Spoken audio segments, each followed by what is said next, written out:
Agradecer você por ter aceito o convite, enfim, por estar aqui, apesar dos tempos conturbados. Mas então vamos lá, vamos começar. Tá. Bom, para fazer essa entrevista a gente deu uma olhada na sua obra em diferentes períodos, a gente tentou fazer alguns recortes para entender um pouquinho quais foram os seus focos, o que você estudou, as suas preocupações ao longo da sua obra, né?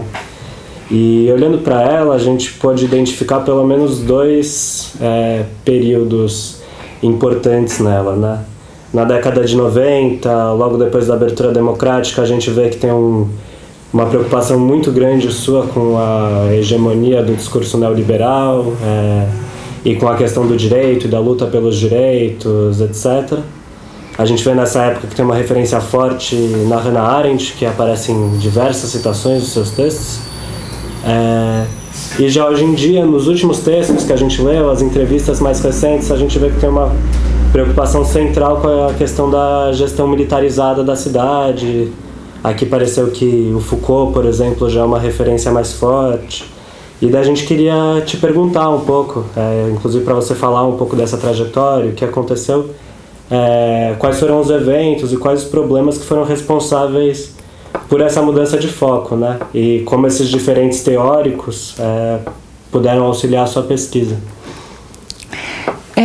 Essa é uma questão que eu ainda já prometi para muita gente em algum momento, por isso uma reflexão um pouco mais fina sobre essa trajetória no papel, né? Eu fiz algumas indicações em algum dos meus textos, tem, enfim, alguma coisa no meu memorial de livro docência, que eu gostei muito de ter feito por causa disso, porque até hoje eu sou cobrada, né?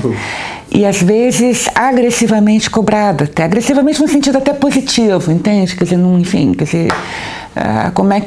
o que aconteceu, né? Quer dizer, eu produzi alguns textos nos anos 90 que circularam, né? Fizeram algum sucesso, né? Para o bem, enfim, alguns textos são bons textos, onde tem toda uma discussão sobre a noção de espaço público e a questão dos direitos, fortemente influenciado por Hannah Arendt, né? Que é uma autora sobre a qual eu me debrucei por mais de 10 anos, desde o final da graduação, né? Então eu tenho um mestrado inteiramente arendtiano, numa época que pouca gente lia Hannah Arendt, né? E devo dizer que isso tudo foi um pouco pelas mãos de Marilena Chaui, né? Eu sou muito mais influenciada pela filosofia do que pela sociologia, meus pares que não me ouçam.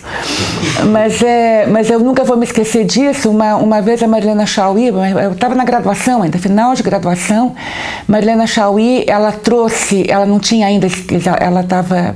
O livro do Lefort não tinha sido publicado ainda, a Invenção Democrática.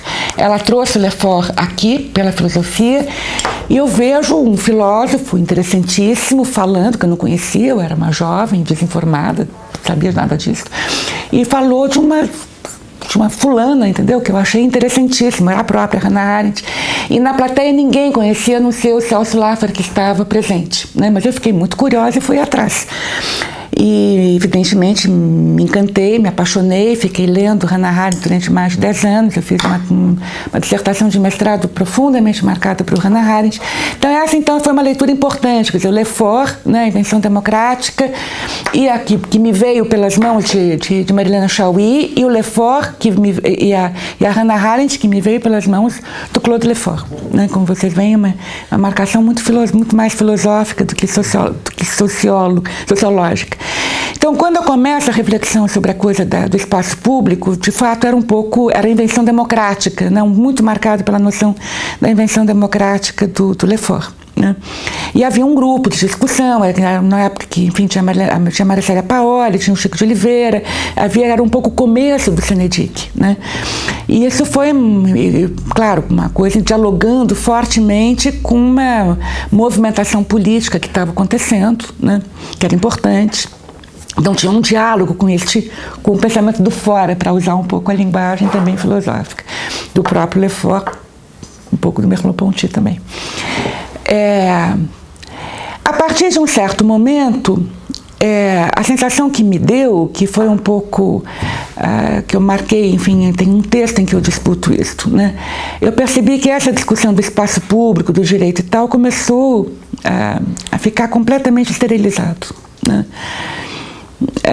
Claro, era um pouco a virada neoliberal, mas havia uma coisa que me deixava profundamente inquieta, é que tudo isso começou a virar um pouco fórmula, uma espécie de um mantra que vinha, sabe, desde, você tinha assim, cidadania virou meio qualquer coisa, né? Desde, enfim, a empresa da esquina que cuida da praça, nada contra, tudo bem, entendeu? Que cuide da praça, até quer dizer, uma mistura entre filantropia e cidadania, direito e apoio humanitário, que foi um pouco na época que começaram a onda das ONGs, comunidade solidária, a onda filantrópica, o mundo do terceiro setor, e daí começou, enfim, este embaralhamento, o que é cidadania, o que é direito, qualquer coisa vira direito, né? E, sobretudo, essa mistura entre filantropia, quer dizer, a cidadania e os bons sentimentos, né? E tem uma coisa que eu sempre dizia, que um pouco de blague, mas que também não era inteiramente falso.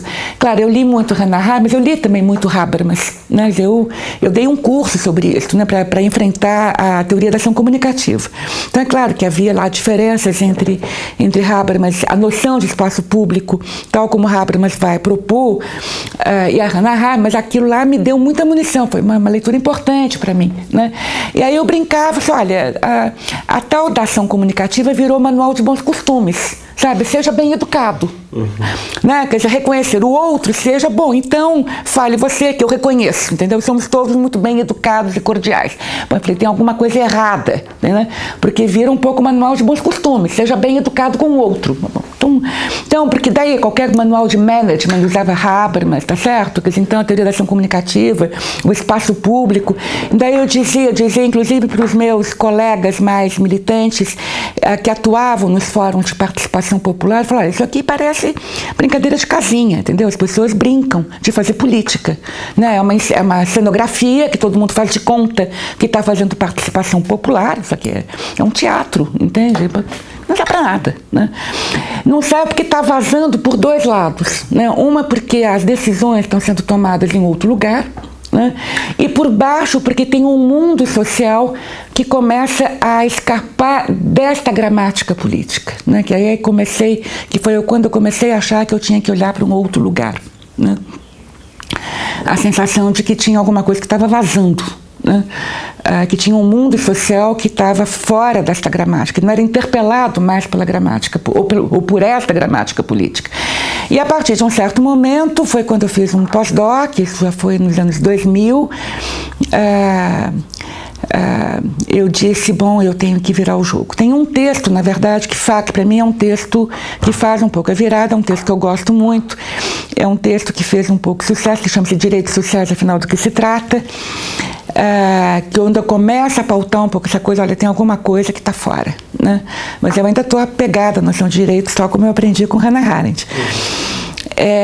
Mas aí, a partir de um certo momento, é claro que, enfim, daí tem uma série de circunstâncias da vida, os encontros felizes que a gente tem, né, quer dizer, as pessoas que descortinam outros campos de pesquisa, né, mas eu falei, bom, nós temos que começar a saber descrever o mundo de uma outra maneira. Devo dizer, vocês que passei um ano lendo Wittgenstein para poder formular essa questão, entende? Então vocês veem, eu dialogo mais com a filosofia do que com a sociologia. Jamais direi isto nos meus textos, porque o pior que pode acontecer é sociólogo metido a filósofo, entende? Normalmente não dá certo, né? Então as minhas referências, elas são muito de bastidores, né? Porque eu não tenho nenhuma competência filosófica, eu me inspiro, eu leio, tal, eu aprendo. Isso me dá umas viradas na cabeça, mas eu não tenho nenhum domínio filosófico. Mas um pouco, na verdade, eu estava discutindo, um pouco para dizer o que significa o parâmetro descritivo, quer dizer, como é que você mudou o jogo de linguagem, mudou a referência, mudou o parâmetro, e a gente vai ter que aprender a descrever o mundo de uma outra maneira, né? E foi quando eu fiz uma aposta descritiva, uma aposta empírica, na verdade, né? A gente tem que voltar a fazer um pouco a escuta do mundo, né?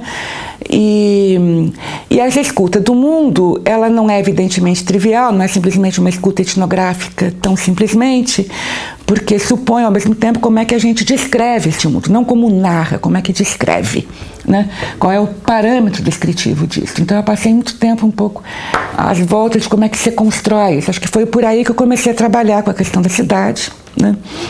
E isto começou a ficar muito forte para mim, porque eu daí montei um projeto, tinha uma equipe grande, eu tinha voltado da França com uma série de ideias novas, leituras novas, eu estava muito animada com as questões urbanas, o que era também uma maneira de resgatar o meu comecinho de carreira, quando eu fiz o meu mestrado com Lúcio Kovarik, né?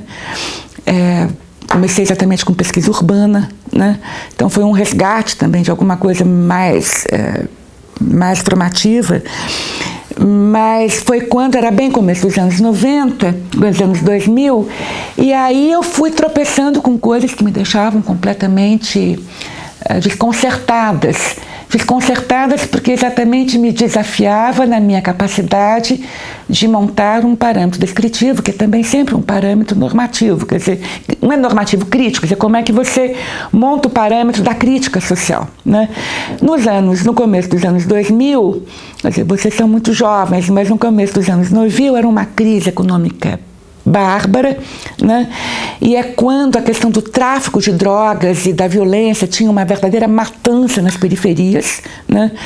É um pouco, enfim, entendeu? É aquilo que era retratado pelas músicas do Mano Brown, entendeu? Era aquilo, né? Que era uma coisa inacreditável, era uma coisa espantosa para mim, né? E, bom, eu conhecia bem as periferias, porque eu fiz muita militância política nas periferias quando eu era jovenzinha, jovem estudante universitária.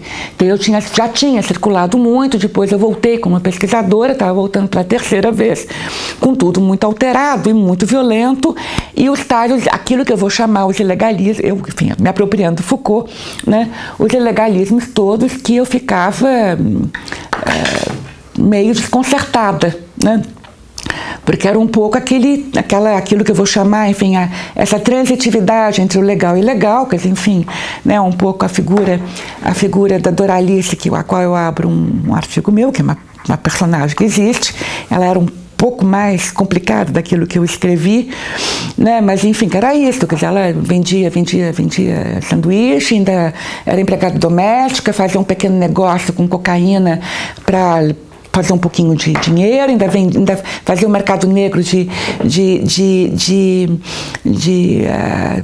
receita fraudada, receita médica, né? E o que eu não coloquei no meu texto, porque daí seria muito complicado trabalhar nisso, ainda por cima era pombagira,